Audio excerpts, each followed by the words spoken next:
மகா பெரியவா திருவடிகளே சரணம். மகா பெரியவா பகலில் படுத்துக்கொள்வது என்பது மிகவும் அபூர்வமான நிகழ்ச்சி.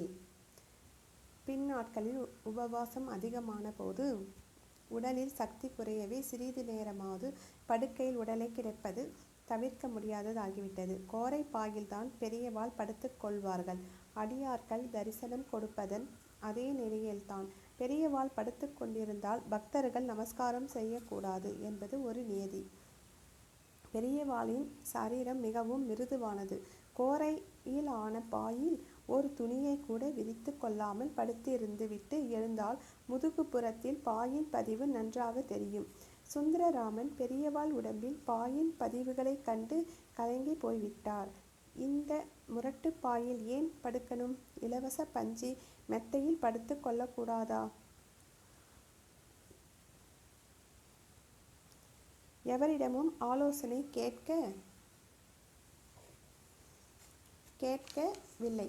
அவர் பிரசாதம் பெற்றுக்கொண்டு சென்னையில் திரும்பியதும் மெத்தை தலையணை கடைக்குத்தான் போனார். 2 நாட்கள் இலவம் பஞ்சி மெத்தை தயார். வெல்வெட் மேற்பரப்பு ஸ்ரீமடத்திற்கு தானே தூக்கி கொண்டு வந்தார்.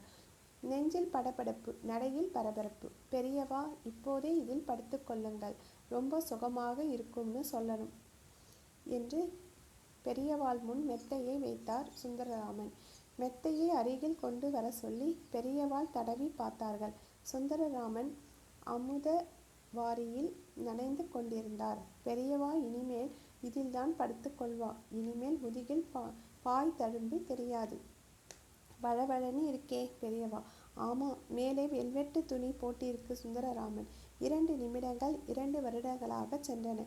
பீஷ்மருக்காக அர்ஜுனன் ஒரு படுக்கையை தயார் பண்ணினான். என்ன படுக்கை தெரியுமா பெரியவா? அம்பு படுக்கை. சுந்தரராமன் அதுதான் அவருக்கு சுகமாக இருந்தது.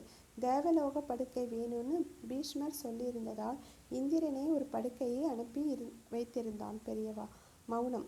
அருகில் இருந்த ஒரு வயதான பக்தரை காட்டி, இந்த மெத்தையை அவர்கிட்ட கொடு.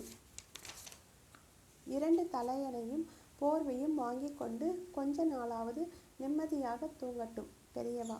சுந்தரராமன் முகத்தில் ஒரு சலனமும் இல்லை. பெரியவா உத்தரவிட்டால் அது பரமேஸ்வரன் உத்தரவு. தலையணை போர்வை வாங்கி கொடுத்து விட்டு வந்தார். எனக்கு கோரை பாய்தான் ஆனந்தமாக இருக்கு. இலவம் பஞ்சி மெத்தை உறுத்தும். அதில் படுத்தால் எனக்கு தூக்கம் வராது. கோரை பாயை தவிர மற்றதெல்லாம் கோரமான பாய் பெரியவா. எளிமையான இலக்கணம். மகா பெரியவா திருவடிகளே சரணம். சுவாமிநாதன் ஆத்ரேயர் என்பவரின் ஆங்கில கட்டுரை தமிழாக்கம். மகா பெரியவா 1963 நவம்பரில் கிட்டத்தட்ட ஒரு மாசம் திருவடைமருத்தூர் அருகில் ஒரு காவலாளிக்கரை குக்கிராமம் ஒன்றில் வாசம் செய்தபோது என் நண்பர் தஞ்சாவூர் ஆனந்த லாட்ஜ் முதலாளி K.S. கோபாலசுவாமி ஐயர் என்னை தேடி வந்தார். மெட்ராஸிலிருந்து அப்போது சென்னை என்ற பெயர் கிடையாது. ஒரு நண்பர் காரிலே வந்திருக்கிறார். பெரியவாளை பார்க்க கல்யாணபுரம் போகணும். நீங்களும் வரேலா? காரிலே அவரோடு போகலாம். ஆஹா, பெரியவாளை பார்க்க கிடைச்ச ஒரு சந்தர்ப்பம் இதுவேனா? திருவடைமருத்தூர் சென்றோம். வீர சோழன் ஆற்றிலே நிறைய தண்ணீர். மேலே பாலம் ஏறி 3 மணி சுமாருக்கு திருவடைமருத்தூர் அடைந்தோம். வயதான மடத்து யானை தென்னை ஓலையை சுவைத்து சாப்பிட்டு கொண்டிருந்தது. ஆற்றில் குளிப்பாட்ட பசுக்களை அழைத்து கொண்டு சிலர் சென்றார்கள். எதிர் திண்ணையில் மடத்து சமையல் ஆட்கள் வேலை செய்த களைப்பில் இருந்தனர். வாங்கோ, மடத்து மேனேஜர் வரவேற்று பக்கத்தில் வீடுதான். அப்போதைக்கு அவர் ஆபீஸ். மெட்ராஸ் ஆசாமி ஒரு சிறு 100 ரூபாய் நோட்டு கத்தை கொடுத்து ஒற்றை ரூபா காசுகளாக சில்லறை மாற்றி ஒரு மரத்தட்டு நிறைய பரப்பினார். இன்னொரு பெரிய மூங்கில் தட்டில் பழங்கள், கல்கண்டு, முந்திரி, திராட்சை, வில்வம், சந்தனம், கட்டை, கற்பூரம், குங்குமப்பூ, புஷ்பங்களை எல்லாம் கொண்டு வந்ததை நிரப்பினார். ரொம்ப கஷ்டப்பட்டு தப்பும் தவறுமாக பஞ்ச கச்சம் கட்டிக்கொண்டார். விபூதி நெற்றியில் உடம்பில் பட்டை பட்டையாக பூசிக்கொண்டார். தட்டுகளை எடுத்துக்கொண்டு கிளம்பினார். காசோலையில் பெரியவா மன்னார்குடி ராஜு சாஸ்திரி பேரன் மகாலிங்க சாஸ்திரிகளோடு பேசிக்கொண்டிருந்தார். நான் சற்று முன்னால் சென்று கோபாலசாமி ஐயர், மெட்ராஸ் ஆசாமி ஆகியோர் வந்திருப்பதை சொன்னேன். பெரியவா லேசாக ஒரு புன்முறு கண்டு கொள்ளவில்லை. அரை மணி நேரம் ஓடியது. பெரியவா மன்னார்குடி பெரியவா எழுதி துர்ஜன நோக்கி நிரஷா என்ற புஸ்தகத்தை பற்றி பேசி கொண்டிருந்தார். மெட்ராஸ் ஆசாமி பெரியவா பேசியதற்கு எல்லாம் ஆமோதித்து கொஞ்சம் சப்தமாக சிரித்து அவர் கவனத்தை ஈர்க்க முயன்றார். அந்த நேரம் யாரோ காசோலையில் எட்டி பார்த்த பெரியவா, வேதபுரி யார் வந்திருக்கா பாரு. பெரியவாளுக்கு விசிறி கொண்டிருந்த வேதபுரி சென்று பார்த்துவிட்டு மயூரம் வள்ளலார் தெரு உள்ளே வந்தார். நமஸ்காரம் செய்த கையில் சின்னதாக ஒரு தட்டு, அதில் 2 தேங்காய், வாழைப்பழம், சீப்பு, சாமவேத சொன்னார். மீண்டும் நமஸ்கரித்தார். என்ன விஷயம்? பொண்ணு கல்யாணம் நிச்சயம் ஆயிடுச்சு பெரியவா, ஆசீர்வாதம் வேணும். பொண்ணு ஹைஸ்கூலில் படிக்கிறாள்னு சொன்னேன்.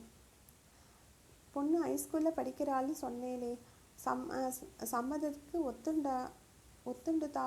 பெரியவா அனுகிரகத்தில் குடும்பத்தில் பழைய சம்பிரதாயம் தொடர்ந்து இருக்கு. வேற யாரும் ஒரு தலை தெரிந்து வேதபுரி போய் பார்த்தார், பேசினார். பெரியவாளிடம் வந்தார். பெரியவா, வில்லையனூர் அம்மா வந்திருக்கா. புளி மாதுளை பெரியவாளுக்கு கொண்டு வந்திருக்கா. கையில் இருந்து பழங்களை ஒரு தட்டில் வைத்தார் வேதபுரி. அவளை வர சொல்லு பெரியவா. வேதபுரி போய் சொன்னார். திரும்பி வந்து பெரியவாளிடம், பெரியவா, அந்த அம்மா அங்கிருந்து நமஸ்காரம் பண்ணிட்டு போகிறா. இங்கே வர சொல்லு பெரியவா. அந்த மாமி பவ்யமாக பக்தியாக மெதுவாக கை கட்டி கொண்டு எதிரே நின்றாள்.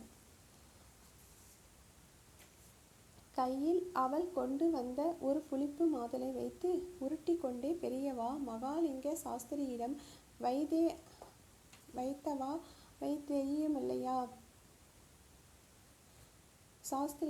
வைத்தவாவை தெரியுமில்லையா?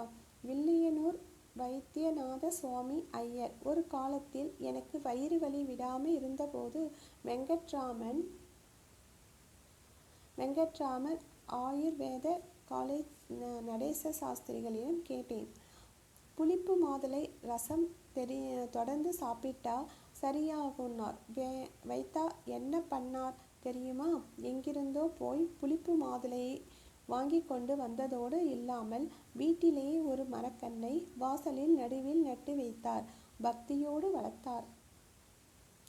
பின்பக்கம் கொல்லையில் குப்பை தூசி அசுத்தம் கூடாதுன்னு வாசலில் ஒரு நடுவிலை மரம் எனக்காக வளர்த்து வைத்தா போயிட்டார். அவர்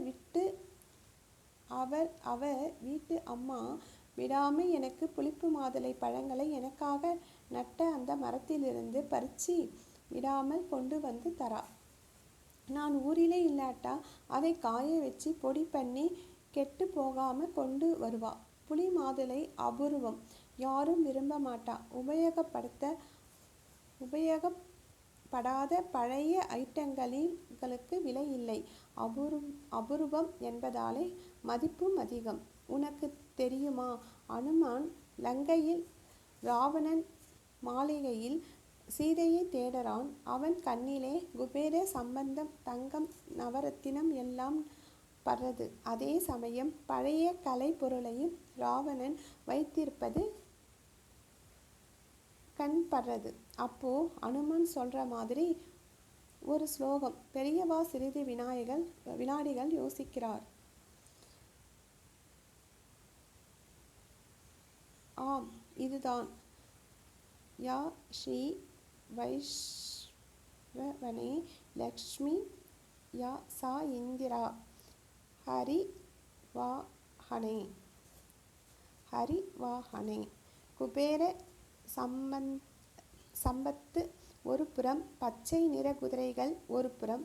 குதிரை பச்சையா? அபூர்வ வஸ்து இல்லையா? எங்கேயாவது கிடைக்குமா அது மாதிரி இந்த புளிப்பு மாதுளை? அடடா வேதபுரி, இங்கே வா. இதோ இந்த மெட்ராஸிலிருந்து தாராள மனசோடு வந்திருக்கிறாரா ஒருத்தர். அவர் எனக்கு என்னவெல்லாம் கொண்டு வந்திருக்கிறார் பார். அந்த தட்டிலே இருக்கிற காசையெல்லாம் என்ன வேண்டாம், அப்படியே தட்டோடு எடுத்து அங்கவஸ்திரத்திலே கொட்டு. அவருக்கும் அபிரதமா பொண்ணு கல்யாணம் செலவு இருக்குமே. மெட்ராஸ் ஆசாமியுடைய வரட்டு கௌரம் நிறைய காசா தெரிய சில்லறையாக மாறியது. அதைத்தான் அபிரதமாக என்று அழுத்தி பெரியவா சொன்னது உறுத்தியது. அபிரதமாக என்று அழுத்தி பெரியவா சொன்னது உறுத்தியது.